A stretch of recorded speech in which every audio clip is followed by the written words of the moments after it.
একসময় এক জঙ্গলে এক বিশাল ভয়ঙ্কর সিংহ বাস করত। ওই সিংহ ছিল খুবই হিংস্র। প্রতিদিনই তার একটি করে শিকার চায়। সে একদিন খাবারের জন্য এদিক ওদিক ঘুরে বেড়াচ্ছিল আর দেখছিল কোথায় তার খাবার আছে।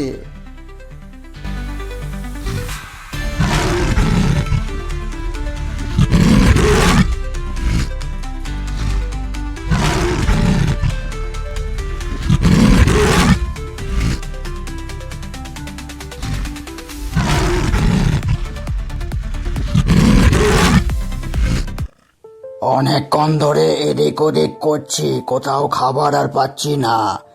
খাবার কোথায় আছে? কোথায় শিকার? শিকার চাই আমার। আমার প্রতিদিন একটা করে শিকার চাই। যাই বনের ওদিকটা একবার ঘুরে আসি, কিছু শিকার মিলতে পারে।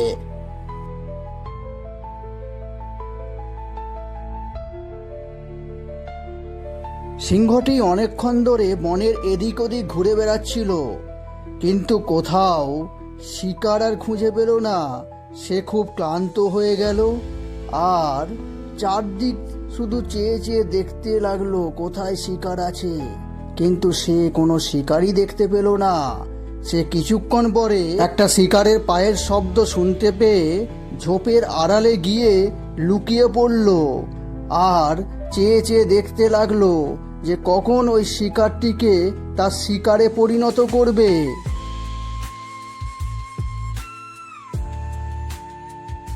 ওরে বাবারে, ওরে বাবারে, এ তো আমি গভীর জঙ্গলে ঢুকে পড়েছি। ওরে বাবারে, এ তো বাঘ সিংহের এলাকা। এখানে কিভাবে আমি ঢুকলাম? একটু একটু করে বনে ঢুকতে গিয়ে বেশ সমস্যায় পড়ে গেলাম তো। হ্যাঁ, এখানেতে আমাকে যদি কোনো হিংস্র প্রাণী দেখে নেয় তাহলে তো তার পেটে আমাকে যেতে হবে।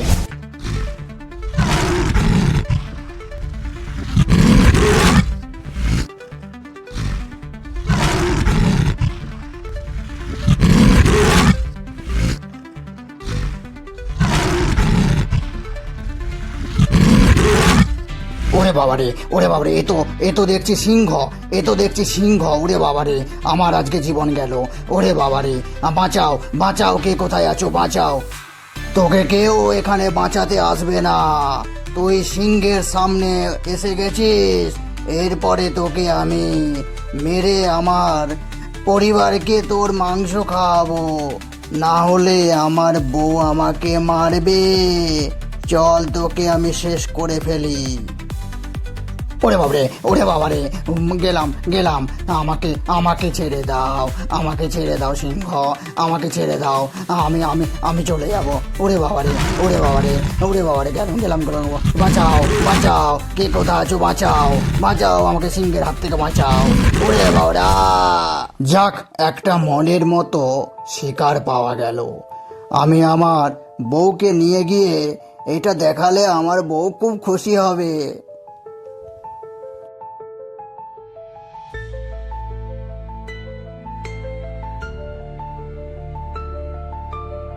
কই গো, শুনছো গিন্নি শুনছো? আজকে একটা ভালো শিকার করেছি, একটা মনের মতো শিকার। চলো দুজনে মিলে একসঙ্গে খাই। আজকে একটা ভালো শিকার করেছি গো, চলো তাড়াতাড়ি।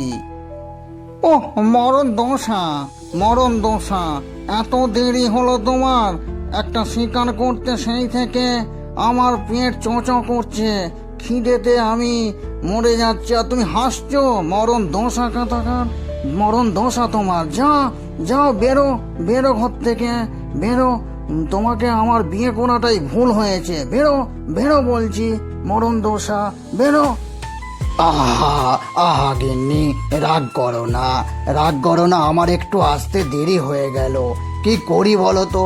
তোমাকে রোজ আমি খাবার খাওয়াতে আমার তো মন যায় বলো। আজকে একটু দেরি হয়ে গেল, আমাকে ক্ষমা করো। চলো, রাগ না করে চলো।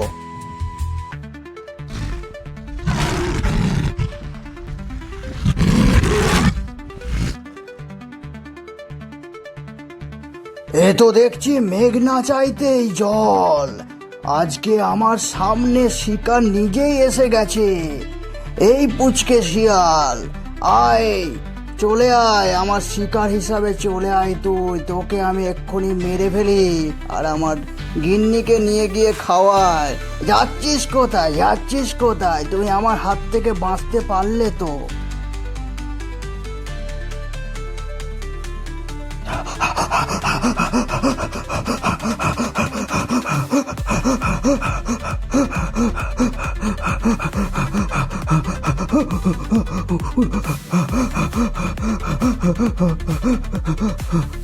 ওই কি হয়েছে তোমার? তুমি এভাবে ছুটে ছুটে যাচ্ছ, কি ব্যাপার? তুমি এভাবে ছুটছো কেন শিয়াল পণ্ডিত?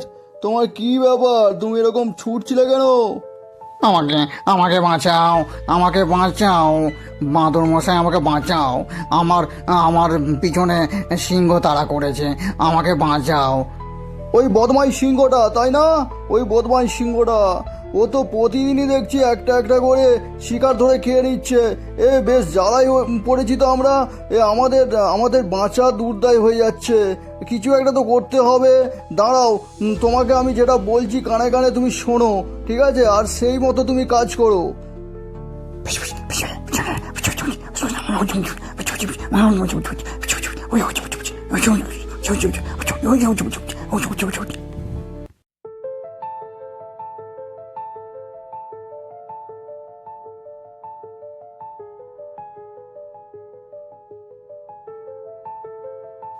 ও মালা, এই মুখ পোড়া শিয়াল, তুই আমার কাছে এখানে আসছিস কেন? হ্যাঁ, ও মালা, ও মালা, তুই কি মরবি নাকি? হ্যাঁ, আমার পেটে কি ঢুকতে ইচ্ছা করছে তোর? আমার সিংহ তোকে দেখলে এক্ষুনি শেষ করে ফেলবে তার মতো, বুঝলি? প্রাণ থাকতে তুই চলে যা এখান থেকে, না হলে কিন্তু তুই আমাদের খাবারে পরিণত হবি। ও মলো মুখ পোড়া শিয়াল। না না না না, তা নয়, তা নয়, আমি তোমাকে ডাকতে এসেছি। সিংহ খুব বিপদে পড়ে গেছে। ও গভীর বনেতে কয়েকটা বাঘের শিকারে পরিণত হয়েছে। তাড়াতাড়ি চলো আমার সঙ্গে, তাড়াতাড়ি চলো, সিংহকে বাঁচাবে, চলো, তাড়াতাড়ি চলো। সিংহ বিপদে পড়েছে শুনে শিয়ালের কথায় বিশ্বাস করে সিংহী চলল সিংহের খোঁজে।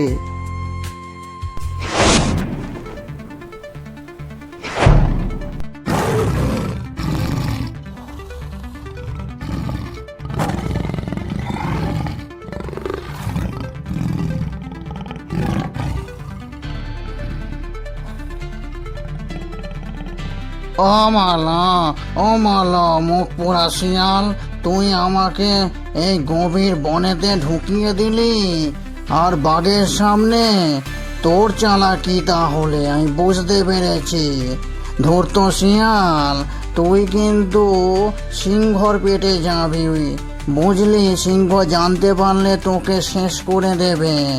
ও কিন্তু আমাকে প্রাণের চেয়েও বেশি ভালোবাসে। দেখো দেখো সিংহী, তোমাকে আমি বিপদে ফেলতে চাইনি, কিন্তু তুমি নিজে ভাবো, আমাদিকে সিংহ প্রতিদিন ধরে ধরে মেরে খেয়ে নিচ্ছে। একটা একটা করে শিকার প্রতিদিন চায়। তোমার জন্যই আজকে ও শিকার করছে প্রতিদিন। এভাবে বনের প্রাণীরা ভয়ে ভয়ে আছে।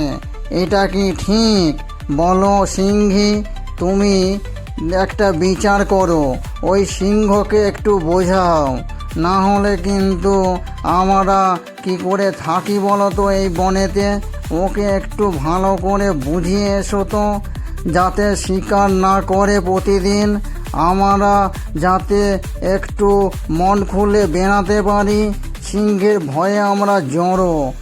সিংহকে বলে দিস, সিংহী, বুঝলি, এই বাঘ থাকতে বনের সমস্ত প্রাণীদেরকে রক্ষা করবে। তোর সিংহ প্রতিদিন যা অন্যায় করছে এটা কিন্তু ঠিক নয়। আমিও তো শিকারী প্রাণী, আমি কি প্রতিদিন একটা করে প্রাণীকে ধরে ধরে খাচ্ছি? তুই এদিকে জিজ্ঞেস কর তো, এদিকে জিজ্ঞেস কর, আমি এরকম অন্যায় করি না। তুইও তোর স্বামীকে গিয়ে বোঝা তোর স্বামীকে গিয়ে বোঝা, বুঝলি?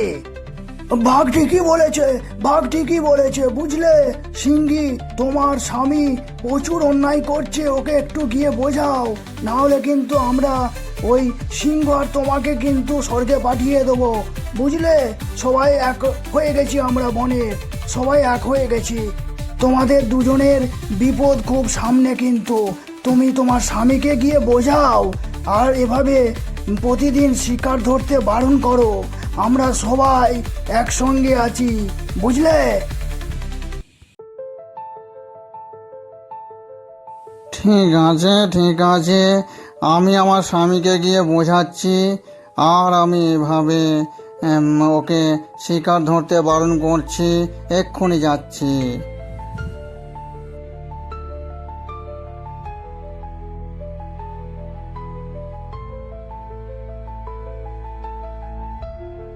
কে হলো গিন্নি? এত রাগ করে উল্টো দিকে ঘুরে দাঁড়িয়ে আছো, আমার সঙ্গে কি কথা বলবে না গিন্নি? কোথায় গিয়েছিলে? তোমাকে তো আমি চারদিকে খুঁজে বেড়াচ্ছি, কোথাও খুঁজে পাইনি। কোথায় গিয়েছিলে তুমি গিন্নি? কোথায় গিয়েছিলে? আর রাগ করো না, আহা রাগ করো না গিন্নি। তারপর সিংহকে বোঝালো যে এভাবে প্রতিদিন নিরীহ প্রাণীদিকে ধরে ধরে খাওয়াটা ঠিক হচ্ছে না তাদের। তারপর থেকেই সিংহ আর এভাবে নিরীহ প্রাণীদিকে ধরে ধরে আর শিকার করতো না, আর সিংহ আর সিংহী মিলে সুখে শান্তিতে বাস করত। বনের যে সমস্ত প্রাণীরা মারা গেছে সে সমস্ত প্রাণীদেরকেই তারা খেত। এভাবেই তাদের দিনযাপন চলতো। সিংহ আস্তে আস্তে হিংস্র থেকে ভালো সিংহ হয়ে গেল।